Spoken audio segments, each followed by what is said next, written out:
ನಮಸ್ಕಾರ ವೀಕ್ಷಕರೇ. ನಮಸ್ಕಾರ ಸರ್, ಈಗ ನಾವು ರೆಗ್ಯುಲರ್ ಹೊರಗಡೆ ನೋಡ್ಕೊಂಡು ಹೋಗ್ತೀವಿ, ರೋಡ್ಗಳಲ್ಲಿ ಸೈಡ್ಗಳಲ್ಲಿ ಎಲ್ಲಾದರೂ ಒಂದು ಕಡೆ ಜ್ಯೋತಿಷ್ಯಾಲಯ ಅಂತ ಹಾಕಿರ್ತಾರೆ. ಅವ್ರದ್ದೊಂದು ಕೈದೊಂದು ರೇಖಿ ಜ್ಯೋತಿಷ್ಯ ಅಂತ. ಸೊ ನಮ್ಮ ಕೈ ಭವಿಷ್ಯ ರೇಖೆಗಳು ನೋಡಿ ಅವರು ಭವಿಷ್ಯ ಹೇಳೋ ಥರ. ಸೊ ಇವುಗಳನ್ನ ನಾವು ರೆಗ್ಯುಲರ್ ಇವಾಗಂತಲ್ಲ, ತುಂಬ ವರ್ಷಗಳಿಂದ ಅವು ನೋಡ್ತೀವಿ, ಈಗಲೂ ಇದ್ದಾವೆ. ಕೆಲವು ಕಡೆ ಇದ್ರ ಬಗ್ಗೆ ಸತ್ಯನೂ ಇರ್ಬೋದು, ಸುಳ್ಳು ಇರ್ಬೋದು, ಅದ್ರ ಬಗ್ಗೆ ನಾವು ಕಮೆಂಟ್ಸ್ ಇಲ್ಲ. ಬಟ್ ಈ ಹಸ್ತರೇಖೆಯನ್ನು ನೋಡಿ ಒಂದು ಜ್ಯೋತಿಷ್ಯ ಅವರು ಇಡೀ ಜೀವನ ಹೇಳೋದು, ನಿಮ್ದು ಇಷ್ಟೇ ಏಜು, ನಿಮ್ಗೆ ಇಷ್ಟು ಏಜಲ್ಲಿ ಈ ಥರದ್ದೊಂದು ಘಟನೆಗಳಾಗ್ತವೆ, ಈ ಏಜಲ್ಲಿ ಮದುವೆ ಆಗುತ್ತೆ, ಈ ಏಜಲ್ಲಿ ಮಕ್ಕಳಾಗುತ್ತೆ, ಕಂಪ್ಲೀಟ್ ಅವ್ರ ಜೀವನನ ಹೇಳ್ತಾರೆ, ಯಾವ ಏಜಲ್ಲಿ ಅವ್ರು ಬದಲಾಗ್ಬೋದು, ಜೀವನ ಚೇಂಜ್ ಆಗುತ್ತೆ ಅಂತ. ಸೊ ಈ ಹಸ್ತರೇಖೆಯಲ್ಲಿ ಆ ಥರದ್ದೊಂದಷ್ಟು ಹೇಳೋ ಥರದ ವಿಚಾರಗಳು ಏನಿರುತ್ತೆ, ಯಾವ ರೀತಿ ಹೇಳ್ತಾರೆ, ಸೊ ಇದ್ರ ಬಗ್ಗೆ ಒಂದು ಮಾಹಿತಿ ಕೊಡಿ. ಶ್ರೀ ಗುರುಭ್ಯೋ ನಮಃ. ಹರಿ ಓಂ. ಗುರು ಬ್ರಹ್ಮ ಗುರು ವಿಷ್ಣು ಗುರುದೇವೋ ಮಹೇಶ್ವರ, ಗುರು ಸಾಕ್ಷಾತ್ ಪರಬ್ರಹ್ಮ, ತಸ್ಮೈ ಶ್ರೀ ಗುರುವೇ ನಮಃ. ಅರವಿಂದ್ ಸರ್, ವಿಶೇಷವಾಗಿ ಈ ಲಕ್ಷ್ಮೀನಾರಾಯಣ ಸ್ವಾಮಿ ಪ್ರಥಮದಲ್ಲಿ ಏನು ಮಾಡ್ತಾರೆ, ಅವರು ಸಮುದ್ರದಲ್ಲಿ ಸ್ನಾನ ಮಾಡ್ಕೊಂಡು ಈಚೆ ಬರ್ತಾರೆ. ಬಂದಾಗ ಮಹಾಲಕ್ಷ್ಮಿ ಆ ನಾರಾಯಣನ ನೋಡಿಕೊಂಡು ಆ ಸುಂದರತೆಯನ್ನು ವರ್ಣನೆ ಮಾಡ್ತಾಳೆ. ಆಮೇಲೆ ಅವನ ಕೈಗಳನ್ನೆಲ್ಲ ನೋಡಿ, ಆ ಕಮಲಗಳು, ಅಲ್ಲಿರ್ತಕ್ಕಂಥ ಪದ್ಮಗಳು ಎಲ್ಲ ನೋಡಿ ಅದ್ರ ಬಗ್ಗೆ ವರ್ಣನೆಯನ್ನು ಮಾಡ್ತಾರೆ. ಅಲ್ಲಿಂದ ಈ ಸಾಮುದ್ರಿಕಾ ಶಾಸ್ತ್ರ ಅಂತ ಶುರುವಾಗುತ್ತೆ. ಹಸ್ತರೇಖೆ ಅಲ್ಲಿಂದ ಶುರು ಆಗುತ್ತೆ. ಇದ್ರಲ್ಲಿ ನೋಡಿ ಏನೇನು ಬರುತ್ತೆ ಅಂತ. ನೀವು ಫೇಸ್ ರೀಡಿಂಗ್ ಅಂತ ಕೇಳಿರ್ತೀರ, ಮುಖ ನೋಡಿ ಭವಿಷ್ಯ ಹೇಳ್ತಾರೆ. ಹೌದು, ಆಯ್ತಾ? ಕೇಳಿದ್ದೀವಿ. ಮುಖದಲ್ಲಿರುವಂಥ ರೇಖೆಗಳು, ಅದು ಯಾರು ಫೇಸ್ ರೀಡಿಂಗ್ ಕಲ್ತಿರ್ತಾರೆ ಅಂಥವ್ರಿಗೆ ಮಾತ್ರ ಮುಖ ನೋಡಿ ಹೇಳುವಂಥ ಭವಿಷ್ಯ ಬರುತ್ತೆ. ಆಮೇಲೆ ಹಸ್ತ ಸಾಮುದ್ರಿಕೆ, ಕೈ ನೋಡಿ ಹೇಳುವಂಥದ್ದು. ಸೊ ಹೀಗೆ ಮನುಷ್ಯನ ತಲೆ ಕೂದಲಿಂದ ಕಾಲು ಉಗುರು ತನಕನೂ ಹೇಳುವಂಥ ಒಂದು ಭವಿಷ್ಯ. ಅದರಲ್ಲೂ ಕೂಡ ಜಾಸ್ತಿಯಾಗಿ ಹಸ್ತ ಸಾಮುದ್ರಿಕ ತುಂಬ ಫೇಮಸ್. ಯಾಕಂದರೆ ಏನು ಅಂದರೆ, ಏನು ಬರದೇ ಇದ್ರೂ ಪರವಾಗಿಲ್ಲ, ಒಬ್ಬರ ಕೈನ ಇಟ್ಕೊಂಡ್ಬಿಡೋದು, ದೇವ್ರನ್ನ ಜ್ಞಾನ ಮಾಡಿಬಿಟ್ಟು ಅದು ಏನೇನು ಬರುತ್ತೋ ಬಾಯಲ್ಲಿ ಎಲ್ಲನೂ ಹೇಳ್ಬಿಡೋದು. ದುಡ್ಡು ಕಿತ್ಕೋಬೇಕಾದ್ರೆ ತುಂಬ ಡೇಂಜರ್ ಅಂತ ಹೇಳೋದು, ಇಲ್ಲ ಅಂದರೆ ಇಲ್ಲ ತುಂಬ ಚೆನ್ನಾಗಿದೆ ಅಂತ ಹೇಳೋದು, ಹಿಂಗೆಲ್ಲ ಮಾಡೋದು. ಆ್ಯಕ್ಚುಲಿ ಹಸ್ತ ಸಾಮುದ್ರಿಕಾ ಶಾಸ್ತ್ರ ಅಂದ್ರೆ ತುಂಬ ಅದ್ಭುತವಾಗಿರ್ತಕ್ಕಂಥ ಶಾಸ್ತ್ರ. ನನಗೇನೋ ಅಂದರೆ ನ್ಯಾಚುರಲ್ ಆಗಿ ಒರಿಜಿನಲ್ ಆಗಿ ಯಾವುದು ಇರುತ್ತೆ ಅದು ತುಂಬ ಇಷ್ಟ ಆಗುತ್ತೆ. ಸುಮ್ಮನೆ ಈ ಫೇಕ್ ಆಗಿ ಏನೋ ಒಂದು ಹೇಳ್ತಾರೆ, ಏನೋ ಒಂದು ಮಾಡ್ತಾರೆ ಅಂದರೆ ಅದು ಇಷ್ಟ ಆಗಲ್ಲ. ಹಾಗಾಗಿ ಗಂಡು ಮಕ್ಕಳಿಗೆ ಬಲಗೈಯನ್ನು ನೋಡುವಂಥದ್ದು, ಹೆಣ್ಣು ಮಕ್ಕಳಿಗೆ ಎಡಗೈನ ನೋಡುವಂಥದ್ದು ಒಂದು ಶಾಸ್ತ್ರ, ಹಸ್ತ ಸಾಮುದ್ರಿಕಾ ಶಾಸ್ತ್ರ.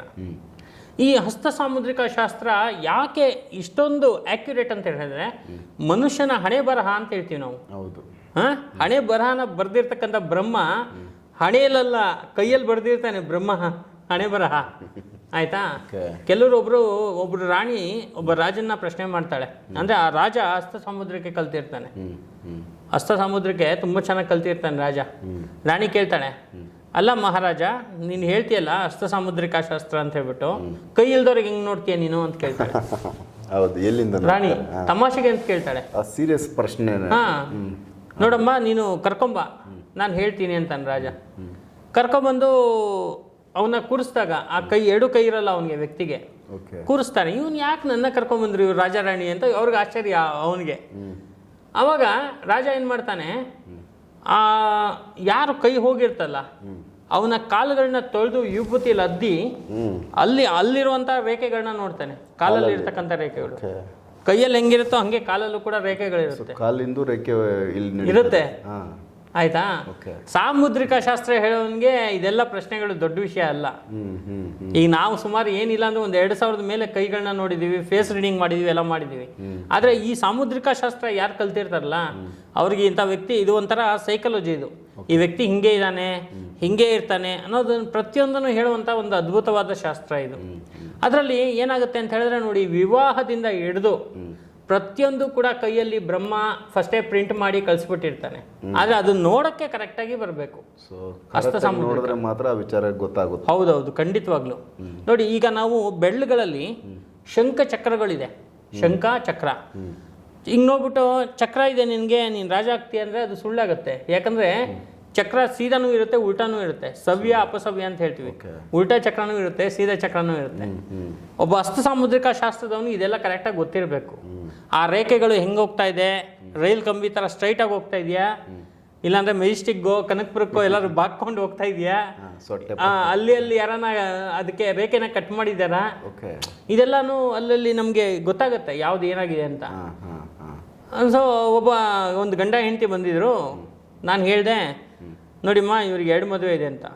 ಏನು ಸ್ವಾಮಿ ಹಿಂಗೆ ಹೇಳ್ಬಿಟ್ರಿ ನೀವು? 35 ವರ್ಷ ನನಗೆ ನನ್ನ ಗಂಡಂಗೆ 35 ವರ್ಷ, ನನಗೆ 33 ವರ್ಷ. ನಾವು ಮದುವೆ ಆಗೇ 12-13 ವರ್ಷ ಆಗೋಯ್ತು. ನೀವು 2 ಮದುವೆ ಅಂತೀರಲ್ಲ. ಇಲ್ಲ, ನನ್ನ ಗಂಡಂಗೆ ಆಗಿಲ್ಲ ಅಂತ ಅವ್ರು ಹೇಳಿದ್ರು. ಇಲ್ಲ, ಖಂಡಿತವಾಗ್ಲು ಚಾಲೆಂಜ್ ಮಾಡ್ತೀನಿ ನಾನು, ಆಗಿದೆ ನೋಡಿ ಅಂತ ನೀವು ಹೇಳ್ತಾ ಇದ್ದೀರಾ. ನಾನು ಹೇಳ್ತಾ ಇರೋದು ಅಲ್ಲಿ ಏನಾಗೋಗಿದೆ ಅಂದರೆ, ಈ ವ್ಯಕ್ತಿಗೆ ಚಿಕ್ಕ ವಯಸ್ಸಲ್ಲಿ ಒಂದು ಮದುವೆ ಆಗಿ ಅದು ಹೋಗ್ಬಿಟ್ಟಿದೆ. ಅಂದರೆ ತುಂಬ ಚಿಕ್ಕ ವಯಸ್ಸಲ್ಲಿ ಬಾಲ್ಯ ವಿವಾಹ ಅಂತಾರಲ್ಲ, ಅಂಥದ್ದಾಗಿದೆ. ಸೊ ಆ ಒಂದು ಹಸ್ತರೇಖೆಯಲ್ಲಿ ಬಂದ್ಬಿಟ್ಟು ಅಷ್ಟು ಆ್ಯಕ್ಯುರೇಟ್ ಆಗಿ ಇರುತ್ತೆ. ಆಮೇಲೆ ಪ್ರೇಮ ವಿವಾಹ ಮತ್ತು ಇದು ಅರೇಂಜ್ ಮ್ಯಾರೇಜು, ಲವ್ ಮ್ಯಾರೇಜ್ ಎರಡೂ ಇರುತ್ತೆ. ಆಮೇಲೆ ಅವನ ಆಯಸ್ಸಿಂದ ಹಿಡಿದು ಆಯಿತಾ, ಅವನ ಅದೃಷ್ಟದ ರೇಖೆ ಈ ಕೈಯ ಮಧ್ಯಭಾಗದಲ್ಲಿ ಇರ್ತಕ್ಕಂಥದ್ದೇ ಅದೃಷ್ಟ ರೇಖೆ ಅಂತ ಹೇಳಿ ಕರಿತೀವಿ. ಕೈ ಮಧ್ಯಭಾಗದಲ್ಲಿ ಈ ಶನಿ ಬೆಡ್ಲು ಅಂತ ಹೇಳಿ ಕರಿತೀವಿ ಇದನ್ನ. ಮಧ್ಯದ ಬೆಡ್ಲನ್ನ ಶನಿ ಬೆಡ್ಲು, ಅಲ್ಲ ಮಧ್ಯ ಬೆಡ್ಲು, ಶನಿ ಬೆಡ್ಲು. ಆ ಶನಿ ಬೆಡ್ಲ ಕಡೆಗೆ ಏನ್ ರೇಖೆ ಹೋಗುತ್ತೋ, ಇಲ್ಲಿಂದ ಸ್ಟಾರ್ಟ್ ಆಗುತ್ತೋ ಅದನ್ನ ಅದೃಷ್ಟ ರೇಖೆ ಅಂತ ಹೇಳಿ ಕರಿತೀವಿ. ಆಮೇಲೆ ಇದು ಆಯುಷ್ ರೇಖೆ, ಒಂದು ಬುದ್ಧಿ ರೇಖೆ. 2 ರೇಖೆಗಳು. ಇದು ಗಂಡ ಹೆಂಡತಿ ರೇಖೆ ಅಂತ ಪಾಪ ದೊಡ್ಡವರೆಲ್ಲ ಅನ್ಕೊಂಡಿದ್ದಾರೆ. ಅದು ಆಯುಷ್ ರೇಖೆ ಮತ್ತೆ ಬುದ್ಧಿ ರೇಖೆ ಎರಡೂ. ಮತ್ತೆ ವಿವಾಹ ರೇಖೆ, ಈ ಕೊನೆ ಬೆಡ್ಲಿ ಕೆಳಗಡೆ ಏನು ಬರುತ್ತಲ್ಲ ಅದು ವಿವಾಹ ರೇಖೆ. ಆ ವಿವಾಹ ರೇಖೆ ಏನಾದರೂ ಬಂದು ಆ ಬುದ್ಧಿ ರೇಖೆಗೆ ಟಚ್ ಆಯಿತು ಅಂದರೆ ಮದುವೆ ಆಗ್ಬಿಡುತ್ತೆ. ಇಲ್ಲ ಅಂದರೆ ಅದು ಎಷ್ಟು ವರ್ಷದಲ್ಲಿ ಮದುವೆ ಆಗುತ್ತೆ ಅಂತಕ್ಕಂಥದ್ದನ್ನು ನಾವು ನಿಖರವಾಗಿ ಹೇಳ್ಬೋದು. ಸೊ ಹಿಂಗೇನೆ ರೇಖೆಗಳ ಬಗ್ಗೆ ಇನ್ನೂ ಎಂತೆಂಥ ಸಣ್ಣ ರೇಖೆಗಳಿದೆ. ವೈದ್ಯ ರೇಖೆ ಅಂತಿದೆ. ಡಾಕ್ಟರ್ ಆಗ್ತಾನ ಇಲ್ವಾ? ಇದರಲ್ಲಿ ನೋಡಿ ಹೇಳ್ಬೋದು. ಖಂಡಿತವಾಗ್ಲು. ಇಂಜಿನಿಯರ್ ಆಗ್ತಾನ ಇಲ್ವಾ? ಸೂಪರ್. ಆಯ್ತಾ, ಒಂದು ಸ್ವಂತ ಕಂಪ್ನಿ ನಡೆಸ್ತಾನ ಇಲ್ವಾ? Business man. ಅವನು ರಾಜಕೀಯ ವ್ಯಕ್ತಿ ಆಗ್ತಾನ. ರಾಜಕೀಯ ವ್ಯಕ್ತಿ ನಿಜವಾಗ್ಲೂ ಅವನು ಒಳ್ಳೆಯ ಪೋಸ್ಟ್ ಸಿಗುತ್ತೆ ಅವನ ರಾಜಕೀಯದಲ್ಲಿ. ಏನಾಗುತ್ತೆ, ತುಂಬಾ ನಾವು ಕೈಗಳನ್ನ ಆಲ್ರೆಡಿ ನೋಡ್ಬಿಟ್ಟಿದೀವಿ. ಸೊ ಇವೆಲ್ಲ ಡೀಟೇಲ್ಸ್ ಮೊದಲೇ ಗೊತ್ತಾಗುತ್ತೆ. ಹೌದು, ಖಂಡಿತವಾಗ್ಲು. ಕೆಲವರೆಲ್ಲ ನಂಬಲ್ಲ ಅಂತಾರೆ, ಆದ್ರೆ ನಮ್ಮ ಹತ್ರ ಬಂದು ಕೈ ತೋರಿಸ್ಬಿಟ್ಟು ಭವಿಷ್ಯ ಕೇಳ್ಕೊಂಡು ಹೋಗ್ತಾರೆ ರಾಜಕೀಯ ವ್ಯಕ್ತಿಗಳು. ಬೇಡ, ಅವ್ರ ವಿಚಾರ ಎಲ್ಲ ಬೇಡ ನಮಗೆ. ಆದ್ರೆ ಅಂತದ್ದೆಲ್ಲ ಸತ್ಯನೇ ಇರುತ್ತೆ. ಹಂಗಾಗಿ ಹಸ್ತ ಸಾಮುದ್ರಿಕ ಅಂತಕ್ಕಂಥದ್ದು ಬಹಳ ಅದ್ಭುತವಾಗಿರ್ತಕ್ಕಂಥ ಒಂದು ಶಾಸ್ತ್ರ. ಅದನ್ನು ಕರೆಕ್ಟಾಗಿರೋರ ಹತ್ರ ಕೇಳಿ. ಕರೆಕ್ಟಾಗಿರೋರ ಹತ್ರ ಕೇಳಿದ್ರೆ ಕರೆಕ್ಟ್ ಆನ್ಸರ್ ಬರುತ್ತೆ. ರಾಂಗ್ ಪರ್ಸನ್ ಹತ್ರ ಹೋದರೆ ನಿಮ್ಗೆ ಇನ್ನೇನು ಸಿಗುತ್ತೆ ಅದೇ ಸಿಗೋದು. ಸೊ ಇದರಲ್ಲಿ ಕೂಡ ನಾವು ಯಾವಾಗ ಹುಟ್ಟಿರ್ತೀವಿ ಆಲ್ರೆಡಿ. ಸೊ ನಮ್ಮದು ಲಾಸ್ಟ್ ಯಾವಾಗ ಸಾವು ಅನ್ನೋ ವಿಚಾರ ಇದರಲ್ಲಿ ತಿಳ್ಕೊಬೋದಾ? ಖಂಡಿತವಾಗ್ಲು. ಎಷ್ಟು ವರ್ಷ ಇಲ್ಲಿ ಆರಾಮಾಗಿ ತಿಳ್ಕೊಬೋದು. ಅದನ್ನು ಪಾರ್ಟ್ ಇರುತ್ತೆ. 20 ವರ್ಷ, 40 ವರ್ಷ, 60 ವರ್ಷ, 80 ವರ್ಷ. ಆ 80 ಒಳಗಡೆ ಬಂದಿರತಕ್ಕಂಥದ್ದು 77 ವರ್ಷ, 75 ವರ್ಷ, ಈ ಥರ ಎಲ್ಲ ಇರುತ್ತೆ. ಖಂಡಿತವಾಗ್ಲೂ ನಾವು ತಿಳ್ಕೊಬೋದು. ಅಷ್ಟು ಅದ್ಭುತವಾಗಿರ್ತಕ್ಕಂಥ ಶಾಸ್ತ್ರ ಇದು ಹಸ್ತ ಸಾಮುದ್ರಿಕ. ಯಾವ ಏಜಲ್ಲಿ ನಮಗೆ ಕಷ್ಟಗಳು ಬರ್ತವೆ, ಯಾವ ಏಜಲ್ಲಿ ನಾವು ಆ ಕಷ್ಟಗಳನ್ನ ಬಿಟ್ಟು ಸುಖದ ಜೀವನಗಳನ್ನ ಮಾಡಕ್ಕೆ ಶುರು ಮಾಡ್ತೀವಿ.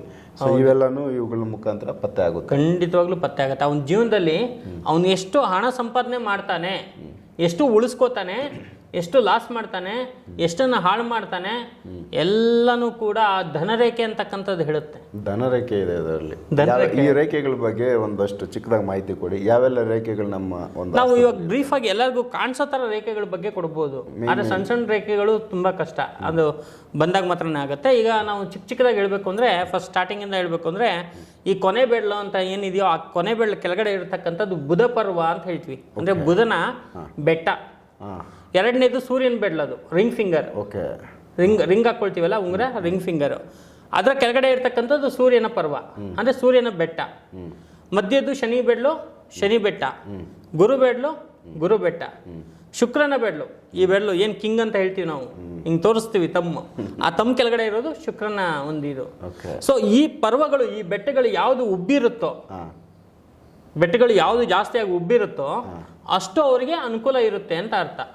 ಈಗ ಉದಾಹರಣೆಗೆ ಬುಧನ ಪರ್ವ ಉಬ್ಬಿದ್ರೆ ತುಂಬಾ ಬುದ್ಧಿವಂತನಾಗಿರ್ತಾನೆ. ಅವನು ಬರೀ ಅವನ ಬುದ್ಧಿ ಖರ್ಚು ಮಾಡ್ಬಿಟ್ಟು ಐಡಿಯಾಗಳು ಕೊಟ್ಟೆ ಜೀವನ ಮಾಡ್ಬಿಡ್ತಾನೆ ಅವನು. ಹಂಗೆ ಇದು ರಾಜಕೀಯ ವ್ಯಕ್ತಿಗಳಿಗೆ ಈ ಸೂರ್ಯ ಪರ್ವ ಬುಧ ಪರ್ವ ಚೆನ್ನಾಗಿ ಉಬ್ಬಿರುತ್ತೆ, ಆಯ್ತಾ. ಆಮೇಲೆ ಜ್ಯೋತಿಷಿಗಳಿಗೆ ಶನಿ ಪರ್ವ ಗುರು ಪರ್ವ ಚೆನ್ನಾಗಿ ಉಬ್ಬಿರ್ಬೇಕು ಅಂತ ಹೇಳ್ತಾರೆ. ಒಬ್ಬ ಜ್ಯೋತಿಷ ಆಗ್ಬೇಕಾದ್ರೆ ಶನಿ ಪರ್ವ ಗುರು ಪರ್ವ ಚೆನ್ನಾಗಿ ಉಬ್ಬಿರ್ಬೇಕು. ಆಮೇಲೆ ಈ ಮಧ್ಯದ ಒಂದು ಬೆಳ್ಳಿನ ಕಡೆಗೆ ಯಾವ್ದು ಹೋಗುತ್ತೋ ಅದು ಅದೃಷ್ಟ ರೇಖೆ ಅಂತ ಹೇಳಿದೆ ನಾನು. ಸೊ ಆಮೇಲೆ ಈ 2 ರೇಖೆಗಳು ಏನು ಜಾಯಿಂಟ್ ಆಗಿ ಹಿಂಗೆ ಹೋಗ್ತಾ ಇರುತ್ತಲ್ಲ, ಅದು ಒಂದು ಬುಧನ ರೇಖೆ, ಅಂದರೆ ಬುದ್ಧಿ ರೇಖೆ, ಇನ್ನೊಂದು ಬಂದು ಆಯುಷ ರೇಖೆ. ಆಯಿತಾ? ಆಯುಷ ರೇಖೆ ಬರೀ ಅದು 2ರಲ್ಲೇ ನಾವು ಡಿಸೈಡ್ ಮಾಡೋಂಗಿಲ್ಲ. ಅದೃಷ್ಟ ರೇಖೆಯನ್ನು ಇಟ್ಕೊಂಡು ಆಯುಷ ರೇಖೆನ ಮಾಡಬೇಕು. ಯಾಕೆ ಮಾಡಬೇಕು ಅಂದರೆ, ನಾವು ಇವಾಗ ನಮ್ಮ ಕರ್ಮ ಅಂತಕ್ಕಂಥದ್ದು ಎಲ್ಲಿ ತೀರುತ್ತೋ ಅವಾಗ ನಮಗೆ ಮೋಕ್ಷ ಸಿಗುತ್ತೆ, ಸಾವು ಸಿಗುತ್ತೆ. ಇಲ್ಲಾಂದ್ರೆ ಅಲ್ಲಿ ತನಕನೂ ಒದ್ದಾಡ್ತಾನೆ ಇರಬೇಕಾಗತ್ತೆ, ಜೀವನ ಮೋಕ್ಷ ಸಿಗಲ್ಲ, ಜೀವನ ಇದು ಸಿಗಲ್ಲ. ಹಂಗಾಗಿ ಆ 2 ಇಟ್ಕೊಂಡು ಕಂಬೈನ್ ಮಾಡಿ ನಾವು ನೋಡ್ಬೇಕಾಗತ್ತೆ. ಹಸ್ತರೇಖೆ ಅನ್ನೋದು ಸಾಮಾನ್ಯವಾದ ಶಾಸ್ತ್ರ ಅಲ್ಲ ಸರ್, ಬಹಳ ಅದ್ಭುತವಾಗಿರೋ ಶಾಸ್ತ್ರ. ಬಟ್ ಇದರಲ್ಲಿ ಪರಿಹಾರಗಳು ತಿಳಿಸಕ್ಕಾಗಲ್ಲಲ್ವಾ? ಖಂಡಿತವಾಗ್ಲೂ ನೋಡಿ, ಯಾವ ರೇಖೆಗಳಲ್ಲಿ ತೊಂದರೆಗಳಾಗಿದೆಯೋ ಅವಾಗ ಜಪತಪಗಳನ್ನ ಮಾಡ್ಕೊಳ್ಳಿ, ದಾನಗಳನ್ನ ಮಾಡ್ಕೊಳ್ಳಿ ಅಂತ ಹೇಳ್ಬೋದು ನಾವು. ಪರಿಹಾರ ಮಾರ್ಗಗಳು, ಜಪಗಳನ್ನ ಮಾಡ್ಕೊಳ್ಳಿ, ದೇವರನ್ನ ಕೊಟ್ಟು ಪ್ರಾರ್ಥನೆ ಜಪ ಅದನ್ನೆಲ್ಲ ಮಾಡ್ಕೊಳ್ಳಿ. ದಾನ ಕೊಡಿ ಒಬ್ಬರಿಗೆ. ದಾನ ಅಂದ್ರೆ ದಾನದಲ್ಲಿ ಎಂತ ಅದ್ಭುತ ಶಕ್ತಿ ಇದೆ ಗೊತ್ತಾ? ನಾವು ದಾನ ಅಂತ ಮಾಡ್ತೀವಲ್ಲ, ದಾನದಲ್ಲೇ ತುಂಬಾ ಅದ್ಭುತವಾಗಿ. ಆದ್ರೆ ಅಪಾತ್ರರಿಗೆ ಮಾಡಬಾರ್ದು. ಒಬ್ಬ ಕುಡ್ಕ ಬಂದು ಒಂದು 10 ರೂಪಾಯಿ ಕೊಡು ಅಂದ್ರೆ ಕೊಡಬಾರ್ದು. ಅದೇ ಒಂದು ಅಜ್ಜಿ ಏನೂ ಆಗಲ್ಲ ಅಜ್ಜಿ ಕೈಲಿ ಅಂದಾಗ ಅವ್ರಿಗೆ 10 ರೂಪಾಯಿ ಕೊಡಬೇಕು. ಹಿಂಗೆ ದಾನದಲ್ಲಿ ಅದೇನಾಗುತ್ತೆ ಕೊಟ್ಟಾಗ ಅಂದರೆ ನಮ್ಮ ಕರ್ಮಶೇಷ ಇರುತ್ತಲ್ಲ, ನಾವು ಮಾಡೋಂಥ ಕರ್ಮ ಅದು ಅದರಲ್ಲಿ ಹೋಗ್ಬಿಡುತ್ತೆ, ದಾನ ಮಾಡೋದ್ರಲ್ಲಿ ಹೋಗ್ಬಿಡುತ್ತೆ. ದಾನ ಅಂದರೆ ಯಾವ ದಾನ ಮಾಡೋದು ಬೆಸ್ಟ್? ವಿದ್ಯಾದಾನ, ಗೋದಾನ, ಭೂದಾನ. ನಮ್ದೇನೋ ನಾವು ಇವಾಗ ತಿಂತಾ ಇರೋದ್ರಲ್ಲೇ ಒಂದಷ್ಟು ತೆಗೆದ್ಬಿಟ್ಟು ಇನ್ನೊಬ್ಬನ ತಟ್ಟೆಗೆ ಹಾಕ್ಬೋದು. ದಾನ ದಾನ ದಾನ. ಸೊ ಹಂಗಾಗಿ ಅನ್ನದಾನನೂ ದಾನ. ಅಯ್ಯೋ, ಅದು ಮಹಾದಾನ, ಅದು ಅನ್ನದಾನ ಮಹಾದಾನ ಅದು. ಹಾಗಾಗಿ ಈಗ ನಾನು ಎಷ್ಟೋ ಜನಕ್ಕೆ ಹುಡುಗರಿಗೆ ಇದರಲ್ಲಿ ವಿವಾಹದಲ್ಲಿ ತೊಂದರೆ ಆದಾಗ ಏನಂತ ಹೇಳಿದ್ದೀನಿ ಅಂದರೆ, ದೇವಿ ಕ್ಷೇತ್ರಕ್ಕೆ ಹೋಗಿ ಸಕ್ಕರೆ ಅಕ್ಕಿ ಕೊಟ್ಬಿಟ್ಟು ಬನ್ನಿ ಅಂತ ಹೇಳಿದ್ದೀನಿ. ಸಕ್ಕರೆ ಅಕ್ಕಿ ಮತ್ತು ಬೆಲ್ಲ. ಕೆಲವ್ರಿಗೆ ಬೆಲ್ಲ ತುಂಬ ಕಡಿಮೆ ಹೇಳಿದ್ದೀನಿ, ಸಕ್ಕರೆ ಅಕ್ಕಿ. ಅಕ್ಕಿ ಮತ್ತು ಸಕ್ಕರೆ ಯಾವಾಗ ಅಲ್ಲಿ ತೀರೋಗುತ್ತೋ ಅಂದರೆ ಎಲ್ಲರಿಗೂ ಬಡಿಸಿ ಅದು ಖಾಲಿ ಆಗುತ್ತೋ, ಇವ್ರ ಮದುವೆ ಫಿಕ್ಸ್ ಆಗೋಗಿದೆ. ಅಷ್ಟು ಅದ್ಭುತವಾಗಿ ದಾನನೂ ಕೂಡ ಕೆಲಸ ಮಾಡುತ್ತೆ. ಸೊ ಇದೆಲ್ಲ ತುಂಬ ಇಂಪಾರ್ಟೆಂಟ್ ವಿಚಾರ. ಹೌದು ಹೌದು. ಸೊ ವೀಕ್ಷಕರೇ, ಇವೆಲ್ಲ ನಮ್ಮ ರೆಗ್ಯುಲರ್ ಜೀವನಗಳಲ್ಲಿ ನಾವು ಇವುಗಳನ್ನ ಅನುಭವಿಸ್ತಾ ಇದ್ದೀವಿ. ನಮ್ಮ ಸುತ್ತಮುತ್ತ ಸಮಾಜದಲ್ಲಿ ಇವೆಲ್ಲ ನಡೀತಾ ಇದ್ದಾವೆ. ಸೊ ಕೈ ಹಸ್ತದಲ್ಲಿ ಏನೆಲ್ಲ ವಿಚಾರ ಇರುತ್ತೆ, ರೇಖೆ ನೋಡಿ ಸಾಕಷ್ಟು ಜನ ಭವಿಷ್ಯಗಳನ್ನ ಹೇಳಿದ್ದಾರೆ. ಇವಾಗಲೂ ನಾವು ಸುತ್ತಮುತ್ತ ದಾರಿಗಳಲ್ಲಿ ಹೋಗ್ಬೇಕಾದ್ರೆ ಈ ಥರ ರೇಖೆ ನೋಡಿ, ಕೈ ಹಸ್ತ ನೋಡಿ ಭವಿಷ್ಯ ಹೇಳೋರಿದ್ದಾರೆ. ಸೊ ಈ ವಿಚಾರ ಎಷ್ಟು ಸತ್ಯ ಮತ್ತು ಇದರಲ್ಲಿ ಏನೆಲ್ಲ ವಿಚಾರ ಇರುತ್ತೆ ಅದರ ಬಗ್ಗೆ ಒಂದು ಮಾಹಿತಿ ನಿಮಗೆ ಸಂತೋಷ ಭಟ್ರು ತಿಳಿಸಿದ್ದಾರೆ.